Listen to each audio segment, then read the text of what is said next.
So Audi just sent me their brand new 2025 RS6 Avant, and I've loved this car for a very long time, and I'm gonna tell you what it's like living with it, because I've always wanted to know what it was like living with it. So let's talk about all the good things, the bad things, and everything in between. Let's get to it. So let's talk about one of my favorite things, and it's the fact that you have a side storage compartment that could be used for, who knows, maybe side storage or whatever you want it to be. Use your imagination, it can be used for that. That thing is so practical, spacious, and deep that you can literally check the oil dipstick under the front hood from that joint. I'm just talking figuratively. All jokes aside, that joint is so deep, you can literally fist that thing. Whoa, pause, let me relax. But you can go elbow deep. Whoa, Swift, relax, brother. If you follow me on Snapchat, you see I post every single day in real time when I have these cars, way before the production, everything like that. And what I showed on my Snapchat is I was getting about 22 miles per gallon if I kept it calm, you know, on the highway, during the speed limit, or even maybe 8 to 10 miles above the speed limit, I still average about 22 miles. So aside from that, this is a great, phenomenal road tripping car. You can lay down those back seats by pulling a tab in the trunk area, lay down the back seats. In my frame at 6'10", I can go through that trunk, lay down, and be fully comfortable. So if I can do it, and my wife is almost 5'10", she's 5'9" and some change, and she can lay back there just fine, easy peasy, no problem. We've done it in way smaller cars, so in this car, it would be ultra comfortable. So if you got kids, family, you know, and you like doing road trips, or you're just by yourself, this would be a phenomenal car, which is going to get to my next like. You even have roof racks on the top of this car. Now, this is one of the rare few exceptional cars that I think look really good with a roof rack on top of it. And even though they don't got the roof rack dividers or the big roof rack thing itself for like a spare tire or luggage, like how we did on the Lamborghini Urgon Storado, if you haven't watched that 5-minute review, make sure you watch it. And you'll be surprised because Lamborghini makes Audi, so there's kind of some similar things in there, but totally different because there's two different cars, even though they share a lot of the same parts. But with a roof rack, it would make it 10 times more aesthetically pleasing, but then at the same time, it would give you so much more practicality on top of all the practicality that this car already offers. So it don't need it, but I would want it. Yeah, I guess it's kind of like a want and need. I guess it depends on how much space you need, because I don't think your average person would need it, but I'd want it and need it, because my wife and I, when we go, we literally bring our tent. You know, we be showering outside, you know, we be doing a lot of stuff. So I would need that roof rack, and I would definitely utilize a roof rack along with like a storage holder thing on top of the roof racks. I think this car would look so legendary with that. The reason why I love the way this car looks now, let's touch on that, is because it's like the Dodge Magnum. I always loved it, and I never had enough money at that time to buy a car, lease a car, finance a car, or anything, or even rent a Dodge Magnum back then. I barely had enough money to even look at the damn car and have a thought, you know what I mean? So it's like, I always loved that Dodge Magnum look, and I wish Dodge would come out with another Dodge Magnum, like Hellcat version. I ain't gonna lie to you, I'd buy that one. I'd buy that one ASAP though. But I know there's a lot of people out there that probably wouldn't agree with me, and there's a lot of people that would agree with me. Probably a very small niche group of people would agree with me on that, because I don't think it was like a super great seller. Maybe it was, maybe it wasn't, I don't know. But I love the way the Dodge Magnum look in short, and this Audi looks kind of like it to me. I've always liked the wagon style kind of cars like that, and I think I don't know, they just look aesthetically good to me. I don't know, drop it in the comments below if y'all agree with me or don't agree with me. My wife personally isn't a big fan. One of my homeboys, Mob, he's not a big fan of, he says it looks like a soccer mom whip. I totally disagree. I love it, but that's how you know opinions are like assholes. Everybody got one, so it's just like, go for what you like and do what you want to do, because not everybody's going to see your vision and not everybody's going to agree with you. So Audi obviously has to deal with that, just like every car manufacturer. But I personally love the way this car looks. I've always wanted to get behind the wheel of one of these, so to have it and to experience it was really dope, and I really liked it a lot. And it's everything that I thought it was, for sure. I don't think most people probably would even care about this, but I do. When you're driving this in comfort mode, it's quiet, purrs like a nice little kitten in your house, right? We don't have a cat, but you know, it purrs. But then if you put it in dynamic mode, there's like a little valve inside the exhaust that opens up, and it really brings this joint to life. You get a nice burp. I'm not gonna say snap, crackle, pop, but it's like right before the threshold of a snap, crackle, pop. It's like a snap, crackle, burp. That's what it's kind of like. Yeah, that's what it is. Snap, crackle, burp. It's a snap, crackle, burp. But I like it though. I like it a lot because it gives this car like a dual personality. Most people looking at this is gonna think this looks like a soccer mom whip, but you're gonna be sadly mistaken if you're not up to date on what an RS is. It's gonna blowtorch 90% of things on the road from the factory. It's kind of like a sleeper car. That's what I'm trying to say. It's kind of like a sleeper car, and I like that. But when you put in dynamic, that valve open, blah, blah, blah, blah, snap, crapple, burp. The next thing I have to talk about is how comfortable and practical this car is while also having all the performance. So it's like a trident. It has all the big three: comfortable, performance, practicality. Am I missing one? I think that's about it. Because even at my frame at 6'10", I got more than enough headroom and legroom in this car. I talked about that in the 5-minute review. Watch it if you haven't done so already. But after coming out of that M8 competition coupe 2025 joint, I love that car. If you ever watched that video, the 5-minute review, definitely go watch it. My wife murdered that editing in the first degree. And if you haven't watched What It's Like Living With, definitely watch that one as well. But you can truly, truly appreciate these comfortable, plush RS Audi seats after getting out of that M8 comp. And I wouldn't get that M8 competition without those carbon fiber bucket seats. But it is worth noting that once you do get out of them, you can truly appreciate some good old plush, comfortable leather seats like these joints in here. So you got the performance, you got the comfortability, and the practicality. I like to pay attention to the small things that a car offers that most people probably wouldn't even notice or see or even give the manufacturer credit for. And I have to give it to Audi that they put a little bit of gray on the seat belts, give it a little bit of extra feng shui. It could have just been black and left it as that, but they put a little gray on the edges, you know, give you a little lineup, little crispy understanding to kind of coordinate with the interior, like this exposed carbon fiber in this car. Just to the touch, you could exposed, weaved carbon fiber. Now the fake stuff, the real stuff, that counts. But you have to know that Audi did finagle a little bit because there's no gray on the middle seat belt in the back seat. So yeah, just wanted to acknowledge that and let y'all know that because I thought that was pretty cool. They didn't have to do that because I damn near didn't even notice that little bit of gray on there because it looks so conservative and just blends right in with the black seatbelt. But once I did notice it, I said, I gotta talk about that. Now let's talk about some things that I really dislike about this car. And this might be the only thing I really, really dislike about this car or any Audi, Lamborghini type-ish product. This infotainment screen. The infotainment screen is just too elaborate for no reason. Even though it's same or similar to the Lamborghini Urus, which I also did a review on the Performante Urus. Make sure you go watch that review if you've done so already on the 5-minute review side. The Lamborghinis is better because it's not as complicated, even though it's still an Audi product. They tweaked and kind of tightened it up a little bit. This one, on the other hand, it's just too elaborate for no reason. You know a car is elaborate when they give you a search engine to look for stuff. And I talked about this in the BMW M8 competition coupe review as well. Anytime you're dealing with the foreign manufacturers, this is always a thing where it's like to give the illusion of like refinement, luxury, and bouginess and prestige. They make things so much more complicated than they have to be.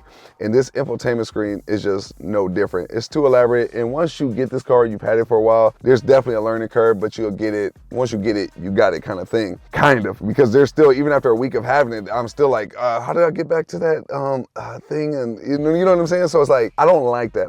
I just wish everything was easy and super intuitive and easy to use, but this one is not. I'm even gonna go as far as to say, like, sometimes when you touch the screen, it doesn't register. It's like, it's responsive, but then at the same time, it's not if you don't hit it in the right exact spot at the right time. And I've noticed when the screen is cold or hot or whatever, sometimes it just doesn't respond how you want it to sometimes. And it's like a push kind of touch sensitive response, and it makes a little clicking sound. It's kind of like the one that's in the Range Rover, but yeah, I don't like it.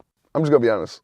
I don't like it. And I wish it wasn't like that. Just make it just regular touchscreen. It don't gotta be all that extraness. Like, just make it regular touchscreen and the thing will be just fine. Like the Toyota Grand Highlander was more easy to use as far as intuitiveness with the infotainment screen than a car that costs $130,000 to $200,000. So I just don't think that's acceptable, to be honest. So let's talk about my next dislike. And this is not just a dislike for Audi. This is all manufacturers across the board alike. To whoever have memory seats that you have to press and hold in order for the seats to go back to the whatever profile you got the seat set at. Now, there's only memory seats for the driver in this car, not the passenger. But the ones that exist in this car for the driver, I have to press and hold. Now, their competitor, BMW, you would think that they would compete with them on this part because it's such a small thing, because the BMW M8 Competition Coupe that I just mentioned so many times in this video, they have memory seats, real memory seats. You press the button and the seat does the rest. Whereas in this one, you gotta press and hold and the seat just goes, and you're sitting over there looking at your watch like, man, it's taking all day. You know what I mean? But I want memory seats that just press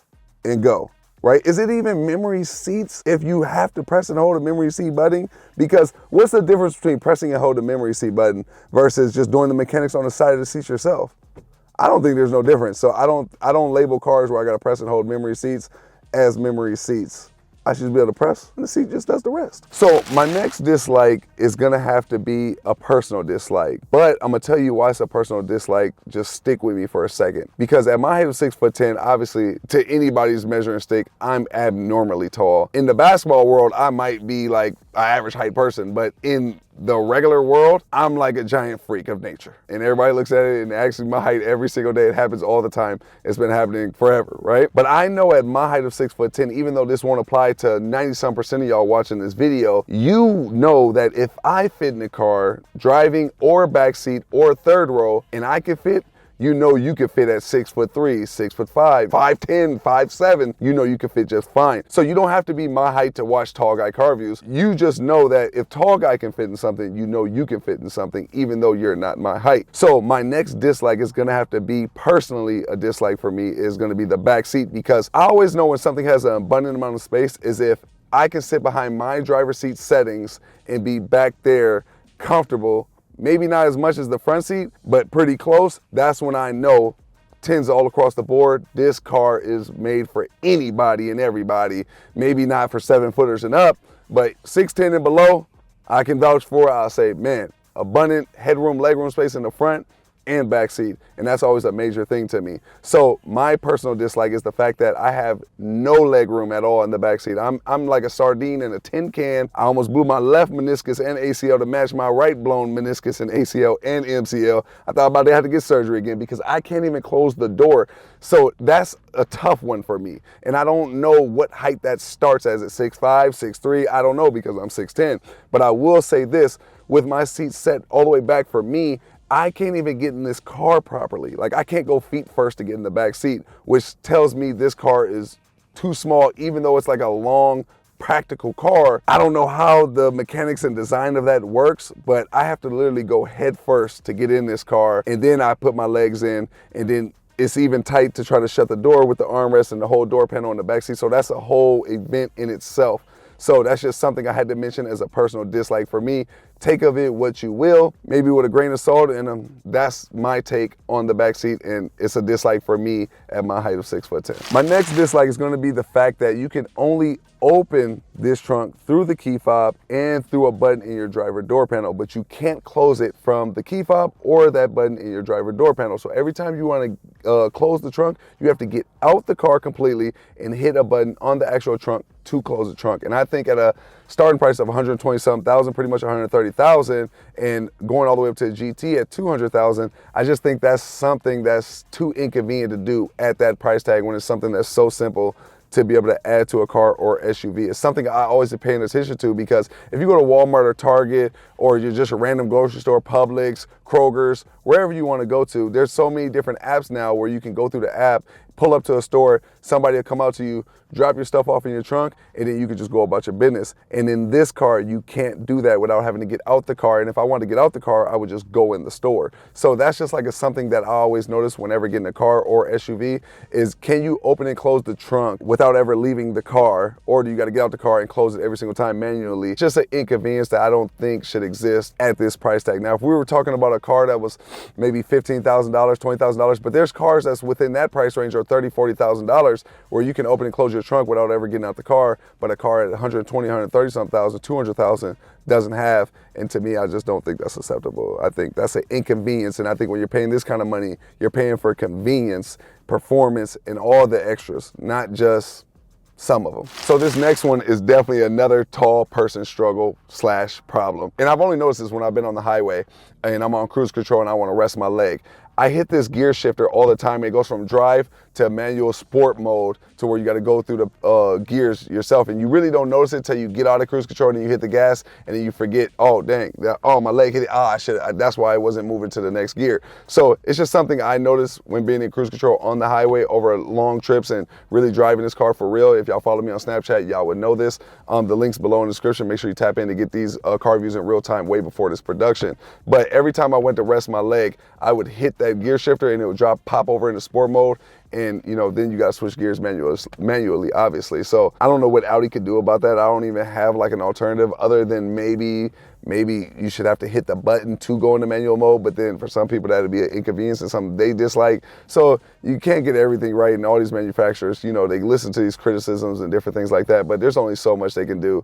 And this is just something I have to note for all my tall people out there, but this isn't something I'm telling Audi I think they should fix, like to be able to open and close the trunk for without ever leaving the car. That could be fixed. I wouldn't say this is something that Audi should cater to, because a 6'10" person and maybe 6'6" and above are gonna have these problems, because most people percentage-wise isn't this height, and we're the outliers, we're the minorities, not the majorities, and they're making cars that cater to the majority and not the minorities, so no pun intended. But yeah, that was just a thing for us tall people that we definitely want to look out for and just know about. That's pretty much it, y'all. I don't really have nothing else to say with this car as far as outside the car review. If you want to watch more of the features and everything that I did with this car, watch the 5-minute review. But as far as what it's like living with, that's all I got to talk about in this video. Aside, there was one small thing with the max AC. I think when you hit the max AC in this car, I don't think the fan blowers in this car blow really hard. Pause. Like, there ain't no Hellcat engine behind that thing pushing those air blowers to give you maximum velocity and fan speed, air velocity, whatever the hell you want to call it. The max AC just doesn't blow hard enough.